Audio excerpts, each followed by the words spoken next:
Hi friends, welcome to our channel. Brahmamudi serial next ఎపిసోడ్లో ఏం జరగబోతోందో ఈ వీడియోలో చూసి తెలుసుకుందాం.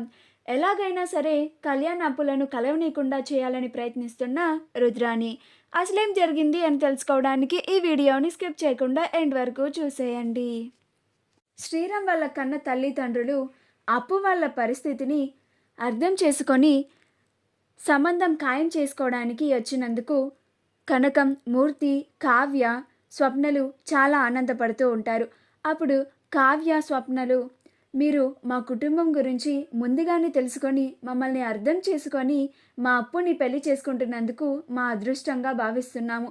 మీలాంటి వాళ్ళు చాలా అరుదుగా ఉంటారండి అని అంటారు. అప్పుడు శ్రీరామ్ వాళ్ళ కన్నతల్లి, మిమ్మల్ని ఇబ్బంది పెట్టి అప్పుల్లోకి తోయాలని మా ఉద్దేశం కాదండి. మాకు గుళ్ళో పెళ్లి జరిపించైనా అమ్మాయిని అప్పచెప్తే చాలు అని అంటుంది. అప్పుడు కావ్య, స్వప్నలు, చాలా సంతోషం అండి. మీరు ఇంత బాగా మాట్లాడుతుంటే మా అప్పు పెళ్ళైన తర్వాత కూడా చాలా సంతోషంగా ఉంటుంది అని మాకు నమ్మకం కుదురుతుంది అని అంటారు. శ్రీరామ్ వాళ్ళ కుటుంబం, కనకం వీళ్ళందరూ కలిసి శుక్రవారం రోజే ముహూర్తాన్ని ఖాయం చేస్తారు. ఆ తరువాత పంతులు గారు లగ్న పత్రికను రాసి అందరి ముందు చదువుతారు. అది కావ్య, స్వప్నలు ఇద్దరు ఈ విషయం వెంటనే అప్పుకి చెప్పాలి అని అనుకుంటూ ఉంటారు. ఆ తరువాత శ్రీరామ్ వాళ్ళ అమ్మా నాన్నలు ఇద్దరు అప్పుని పిలిపించండి అంటారు. అప్పుడు కనకం మళ్ళీ అప్పుని పిలుస్తుంది. అప్పుడు శ్రీరామ్ వాళ్ళ అమ్మా నాన్నలు అప్పుని వెళ్ళొస్తామమ్మా కొడలా అని అంటారు. అప్పుడు అప్పు వాళ్ళని చూసి అలాగే అండి అని అంటుంది. శ్రీరామ్ కూడా బాయ్ అని అంటాడు. అప్పుడు అప్పు కూడా బాయ్ అని చెప్తుంది. ఆ తర్వాత కనకం, మూర్తిలకు, కావ్య, స్వప్నలకు వెళ్ళొస్తామండి అని చెప్పి వాళ్ళు ఇంకా అక్కడి నుంచి వెళ్ళిపోతారు. వాళ్ళు వెళ్ళిపోయిన తరువాత స్వప్న, కావ్యలిద్దరూ అప్పుకి, అప్పు నీకు పెళ్ళి కుదిరిపోయిందే, శుక్రవారమే పెళ్ళి అని చెప్తారు. అప్పుడు అప్పు ఎగ్జైట్మెంట్గా ఫీల్ అవ్వకుండా అలాగే అక్క అని అక్కడ నుంచి బయటికి వచ్చేస్తుంది.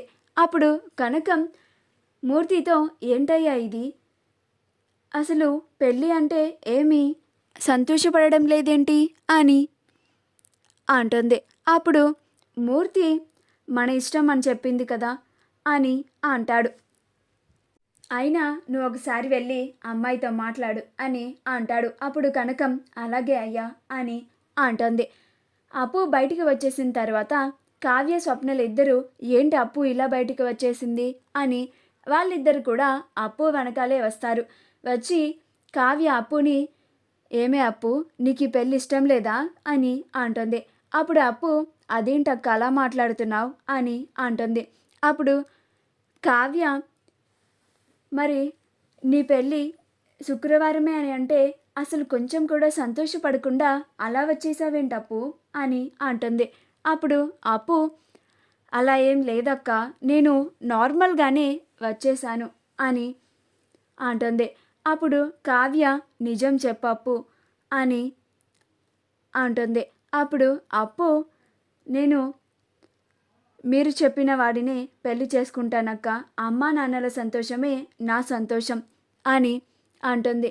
అప్పుడు కావ్య, అలా కాదప్పు, నీకు నచ్చితేనే ఈ పెళ్ళి జరుగుతుంది, లేకపోతే లేదు అని అంటుంది. అప్పుడు అప్పు, నాకు అమ్మా నాన్నలకి నచ్చాడు కదక్క, నేను ఇంకా తనని పెళ్లి చేసుకుంటాను అని అంటుంది.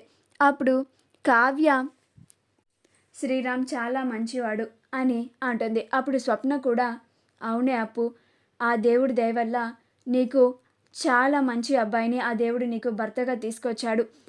వాళ్ళ కుటుంబం కూడా చాలా మంచిది. మేమిద్దరం వెళ్ళి దుగ్గిరాల కుటుంబంలో ఎలా పడ్డామో నీకు తెలుసు కదా.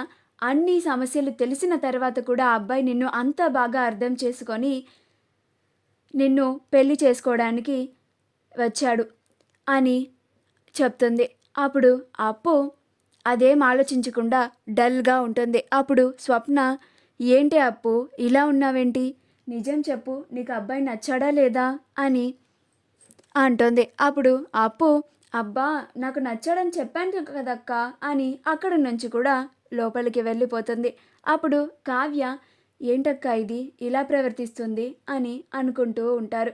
అప్పుడు స్వప్న, ఏమోనే నాకు అదే అర్థం కావడం లేదు అని అంటుంది. ఆ తర్వాత కావ్య స్వప్నలు కూడా లోపలికి వెళ్తారు. రుద్రాని కళ్యాణ్ అప్పుని ప్రేమిస్తున్న సంగతి ఎలాగైనా సరే ధాన్యలక్ష్మికి చెప్పి కళ్యాణ్ అప్పులను విడదీయాలని ప్రయత్నంగా పరుగున ధాన్యలక్ష్మి దగ్గరికి వెళ్తుంది.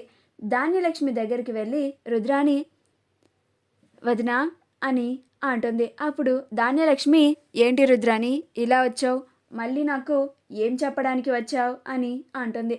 అప్పుడు రుద్రాని, అదేంటి చిన్నదినా అలా మాట్లాడుతున్నావేంటి? ఎప్పుడైనా కానీ నేను నీ మంచి గురించే కదా నేను చెప్పేది, ఏదో నేను నీకు చెడు మాటలు చెప్పి నిన్ను పాడు చేసే దానిలాగా మాట్లాడుతున్నావేంటి అని అంటుంది. అప్పుడు ధాన్యలక్ష్మి, నీ కుళ్ళు బుద్ధి నాకు తెలియదు అనుకుంటున్నావా రుద్రాణి అని అంటుంది. అప్పుడు రుద్రాణి, నువ్వంత మాట అన్నాక కూడా నువ్వు మా చిన్నన్నయ్య భార్యవి కాబట్టి నేను నీతో ఇంకా మాట్లాడుతున్నాను చిన్నవదిన అని అంటుంది. నువ్వు నన్ను అన్ని మాటలు అంటున్నా కానీ నేను నీ మంచి కోరి నేను నీకు ఒక విషయం చెప్పడానికి వచ్చాను అని అంటుంది. అప్పుడు ధాన్యలక్ష్మి, ఏంటది అని అంటుంది. అప్పుడు రుద్రాని, సౌజన్య అని నాకు ఒక ఫ్రెండ్ ఉంది, వాళ్ళకి ఒక అమ్మాయి కూడా ఉంది, ఆ అమ్మాయి చాలా బాగుంటుంది అని అంటుంది. అప్పుడు ధాన్యలక్ష్మి, అయితే ఇప్పుడు వాళ్ళ అమ్మాయి గురించి మనకెందుకు అని అంటుంది. అప్పుడు రుద్రాని, అబ్బా విను చిన్నవదిన అని అంటుంది. అప్పుడు ధాన్యలక్ష్మి, సరే చెప్పు అని అంటుంది. అప్పుడు రుద్రాని, నేను మన కళ్యాణ్ గురించి, అనామిక చేసిన గొడవలు వాటన్నిటి గురించి మా ఫ్రెండ్కి చెప్పాను. మా ఫ్రెండ్కి వాళ్ళ కూతుర్ని మన కళ్యాణ్కి ఇవ్వడానికి ఎలాంటి ప్రాబ్లం లేదని ఒప్పుకున్నారు. నువ్వు ఈ విషయం కళ్యాణ్కి చెప్పి ఎలాగైనా సరే కళ్యాణ్ని ఒప్పించు. కళ్యాణ్కి అనామికని చేసుకొని చాలా డిస్టర్బ్ అయ్యాడు. ఇప్పుడు ఈ అమ్మాయినిచ్చి పెళ్లి చేసి కళ్యాణ్ ప్రశాంతంగా ఉండేలాగా చక్కగా మంచిగా ఒక మంచి అమ్మాయినిచ్చి పెళ్లి చేసి కళ్యాణ్ సంతోషంగా ఉండేలాగా చేద్దాం అని అంటుంది. అప్పుడు ధాన్యలక్ష్మి, వాడు ఇంకా పూర్తిగా ఆ బాధలోంచి బయటకి వచ్చినట్లుగా లేడు రుద్రాని, ఇప్పుడు వెళ్ళి మాట్లాడితే ఎలా రియాక్ట్ అవుతాడో ఏమో అని అంటుంది. మా వీడియో కనుక మీకు నచ్చినట్లయితే లైక్ చేయండి, షేర్ చేయండి, మా ఛానల్ని సబ్స్క్రైబ్ చేసుకోండి, పక్కనే ఉన్న బెల్ ఐకాన్ని క్లిక్ చేయడం మాత్రం మర్చిపోకండి.